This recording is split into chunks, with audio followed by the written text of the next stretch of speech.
আমার কথা শেষ হয়নি। সাবির আলীর কোনো চামচাগিরি চলবে না। চামচাগিরি করছি না আমরা অবিলম্বে শেষ করতে দেননি। কোটি টাকা চামচাগিরি চলবে না। টিএমসির দালাল সাবির আলীর চামচাগিরি দালাল। আমি একটা কথা বলি, আপনার স্বামী তো এই কাজগুলো করেছে, অভিযোগ উঠেছে। আমি জানি না। আপনি তো মেম্বার এলাকার। হ্যাঁ, যারা এসছে হ্যাঁ তারাই তো কাটমানি টাকা, তারা তখন ঘর বাঁধলে সেসব টাকাগুলো নিয়ে রেখে। তাহলে আপনার কাটমানি খেয়েছেন? হ্যাঁ কাটমানি খেয়েছে কি না খেয়ে যারা ছিল তারা জানে। টাকা দিয়েছে, আমি কি জন্য আটকাতে যাব? উনিও ঘরে টাকা দিয়েছে, ঠিক আছে? আমার কথা শেষ হয়নি, আমার কথা শেষ হয়নি। সাবির আলীর কোনো চামচাগিরি চলবে না। চামচাগিরি করছি না। দিন খারাপি যেটা সত্যি সেটাই বলছি। রাস্তাঘাটে উঠলে দিন খারাপি মেয়েরা ছেলেরা চালু করে বাস থেকে শুরু হবে। আমরা আইনত ব্যবস্থা দিচ্ছি। ওটা তো বর্তমানে একটা আপনার স্বামী এই কাজগুলো করেছে, তাই তো? না আমি জানি না অত। তাহলে আপনার স্বামীর বিরুদ্ধে অভিযোগ উঠেছে, আপনি তো মেম্বার। অত আমি কি জানি? আমি তো জানি। 10 জন গুন্ডা পুষে রেখেছিল এই সাবির আলী শেখ। 10 থেকে 15 জন গুন্ডা পুষে রেখেছিল। সব প্রত্যেকদিন তাদের মদ খাইয়ে গ্রামে ফুকে মেয়েদের প্রতি ঠের দিয়ে রেখেছে যে বিজেপি করলে তোমাদের ঘর ছাড়া করে দেবে। আচ্ছা, এই যে অভিযোগগুলো এখন করছে আপনারা তৃণমূল সরকার পতনের পরে, এতদিন কেন মন্তব্য করেন? কেন করতে পারিনি?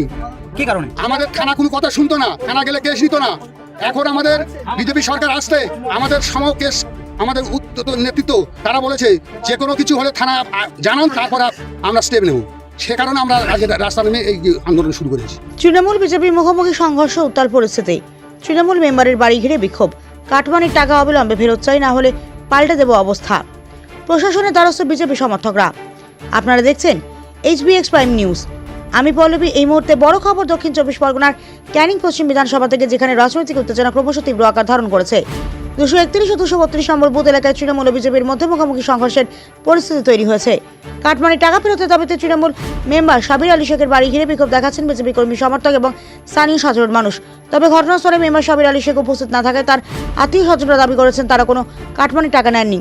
অন্যদিকে বিক্ষোভকারীদের স্পষ্ট হুঁশিয়ারি, অবিলম্বে কাটমানি টাকা ফেরত দিতে হবে, তা না হলে গুরুতর অ্যাকশন নিতে বাধ্য হবেন বলেই দাবি করেছেন। এছাড়াও সাবির আলী শেখের বিরুদ্ধে উঠেছে একাধিক গুরুতর অভিযোগ, যার মধ্যে রয়েছে 2026 বিধানসভা নির্বাচনে আগে এক গর্ভবতী মহিলার উপর অত্যাচারের অভিযোগ। পরিস্থিতি ক্রমশ উত্তপ্ত হয়ে ওঠায় এলাকায় তৈরি হয়েছে চরম উত্তেজনা। অভিযোগ করেছে বাড়ি ঘিরে বিক্ষোভ এবং ভাঙচুরের। এদিকে বিজেপি কর্মী সমর্থকরা ইতিমধ্যেই প্রশাসনের দ্বারস্থ হয়েছেন।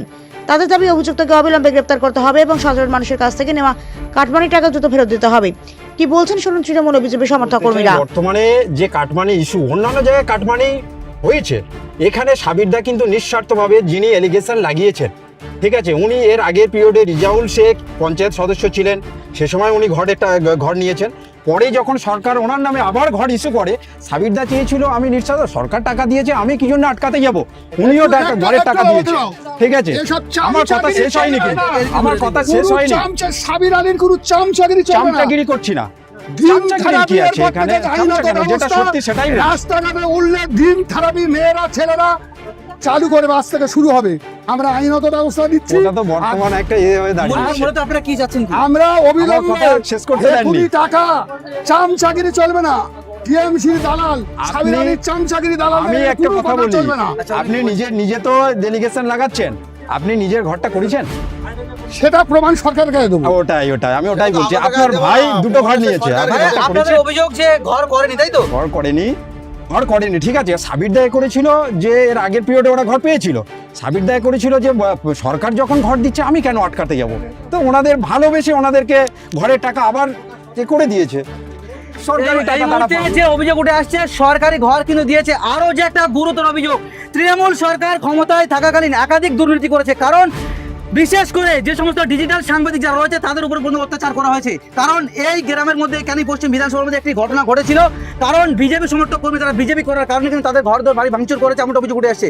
কিন্তু সেই ভিডিও না ছাড়ার কারণে কিন্তু একাধিক কিন্তু দুর্নীতি হয়েছে এবং তারা বারংবার কিন্তু হুমকির মুখে পড়তে হয়েছে ডিজিটাল সাংবাদিকদের। বিশেষ করে এই ভিডিও কিন্তু আমি করেছিলাম বিজেপি সমর্থক কর্মী যারা রয়েছে তাদের হামলা চালানোর কারণে, সেই ভিডিও কিন্তু আমি ছাড়তে পারিনি। কারণ এই মুহূর্তে তৃণমূল সরকার পতন হওয়ার পরে কিন্তু বিজেপি সমর্থক কর্মী যারা রয়েছে তারা কিন্তু গুরুতর অভিযোগ করছেন যে শাসক দল অর্থাৎ তৃণমূল যে শাসক দল ক্ষমতায় ছিল তারা কিন্তু এই সমস্ত কাজের সঙ্গে জড়িত ছিল এবং তৃণমূল সরকার অর্থাৎ ক্ষমতায় থাকাকালীন তারা যে কাজকর্ম করেছে সেই কাজের বিরুদ্ধে কিন্তু আজকের বিজেপি সরকার গড়ার পর থেকে কিন্তু তারা আন্দোলন করছেন।